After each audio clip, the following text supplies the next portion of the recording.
이 단원에서는 인류사에 있어 도덕의 기원에 관해 설명하겠습니다. 첫 번째는 다수준 선택에 따라 생기는 선과 악의 딜레마, 두 번째는 자기 이해 방법, 세 번째는 황금률의 이야기입니다. 첫 번째 주제인 다수준 선택에 따라 생기는 선과 악의 딜레마에 대하여 설명하겠습니다.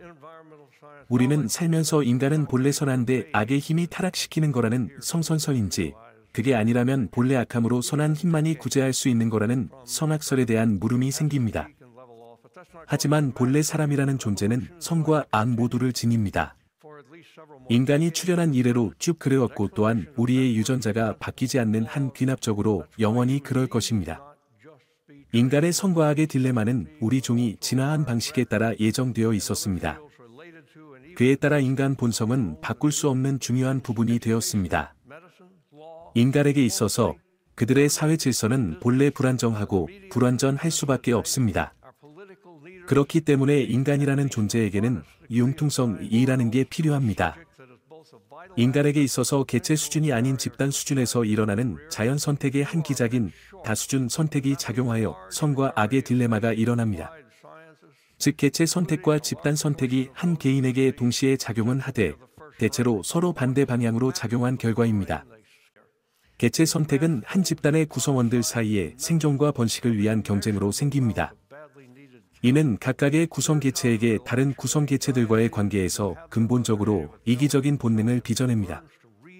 대조적으로 집단 선택은 환경을 이용하는 능력 차이나 직접적인 충돌 또는 양쪽 모두를 통해 사회 사이의 경쟁이 벌어져서 일어납니다. 집단 선택은 서로에게 이타적인 경향을 띠지만 다른 구성원에게는 그렇지 않은 본능이 생겨납니다. 개체 선택은 우리가 죄악이라고 생각하는 것의 상당수를 형성하고 집단 선택은 미덕이라고 생각하는 것의 많은 부분을 형성합니다. 둘은 결합되어 우리 본성에서 충돌해왔습니다.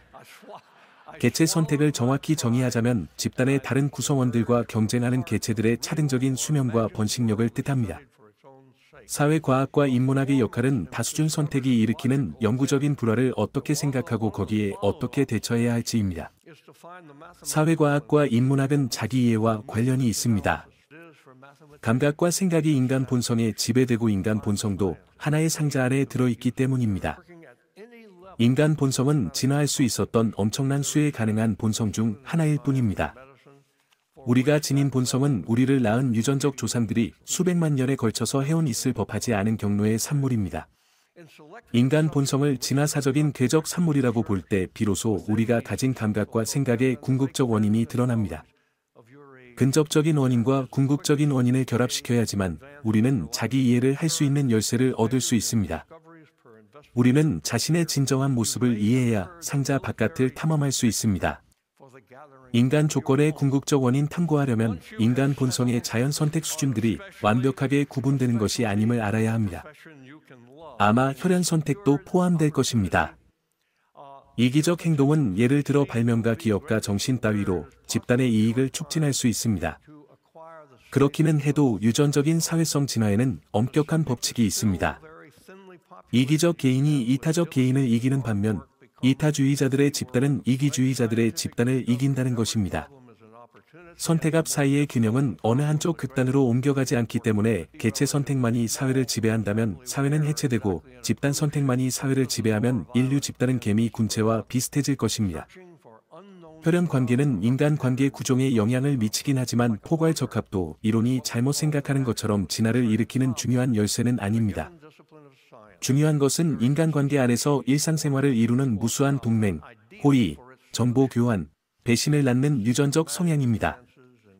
인류의 선사시대 즉 인간의 인지 능력이 진화하고 있을 때 각 개인의 인간관계는 자신이 속한 집단의 인간관계만과 거의 동일했습니다. 사람들은 100명 이하의 무리를 이루어서 흩어져 살았습니다. 그들은 이웃 무리를 알고 있었고 이웃 무리와 어느 정도 무리를 형성하고 있었을 것입니다. 그들은 교역을 했고 약탈에 맞서거나 보복 공격을 하기도 했지만 각 개인의 사회적 실존의 핵심을 이룬 것은 무리라는 존재였고 무리의 단결은 그것이 구성하는 인간 관계의 결속력을 통해 치밀하게 유지되었습니다. 사회가 변화하면서 인간 관계의 성격은 대폭 바뀌었습니다. 인간 관계는 커지면서 쪼개져서 단편적으로 바뀌게 되었습니다. 사회적 실존은 수렵 채집이 주가 될 때 보다 훨씬 더 불안정해졌습니다. 이러한 변화는 인간의 가장 강력한 충동 중 하나인 집단을 이루려는 성향의 혼란을 일으켰습니다. 수많은 집단들로 가득하게 변화하는 직구촌 세계에서 대체 누구에게 충성을 맹세해야 하나? 라는 질문이 떠올랐습니다. 그 모든 것을 관통하면서 우리의 본능은 여전히 명령을 내리고 혼란을 일으키고 있지만 그중 몇 가지는 현명하게 따른다면 우리를 구할 수도 있습니다. 여기서 황금률을 설명하는 것이 가능성 있는 출발점 역할을 해왔습니다.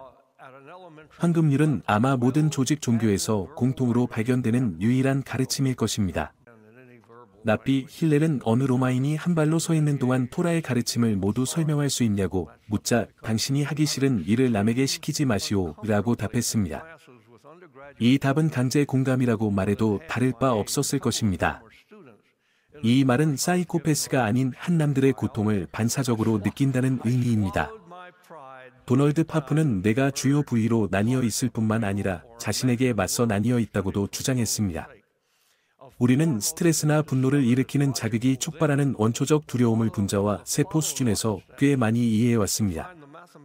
그 두려움은 이타적 행동이 적절할 때 두려움을 유발하는 생각을 자동으로 차단함으로써 상쇄됩니다.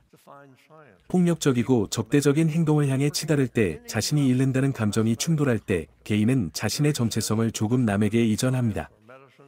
그래서 사람들은 남의 고통에 대한 공감이라는 행위를 하면서 이타적인 마음이 나온다는 것입니다. 흐리기 과정을 통해 사람들이 행동을 하기 전 사람들의 머릿속에서는 그 행동이 남에게 미칠 결과를 이해하고 내다보고 떠올릴 수 있습니다. 그리고 미칠 결과를 떠올리면서 자신이 그 사람이 되면 어떻게 될지 생각하고 공격적인 행동이 줄어듭니다. 예를 들면 어떤 사람이 다른 사람을 해하기 전에 그가 피투성이가 된 몸을 보고 자신의 모습을 대입하면서 그 사람을 해할 가능성이 줄어듭니다. 윤리적 의사 결정에 관한 이 설명이 옳다면 진화 생물학이 이해하고 있는 집단 선택의 내용과 들어맞는 부분이 있을 것입니다. 자연 선택이 집단 전체에 이익을 주는 구성원들의 상호작용을 선호해왔기 때문에 인류가 도덕적인 성향을 띈다는 말입니다. 종합하여 보면 집단 선택은 공감의 본능을 빚어냈을 뿐만 아니라 인간 본성의 더욱 중요한 형질인 협동도 적어도 어느 정도 설명할 수 있습니다. 이 시기 생물학자들과 인류학자들은 협동의 진화를 집중적으로 연구해왔습니다. 그들이 내린 결론은 협동이라는 현상이 인류의 선사시대의 타고난 반응들의 조합을 통해 나타났다는 것입니다.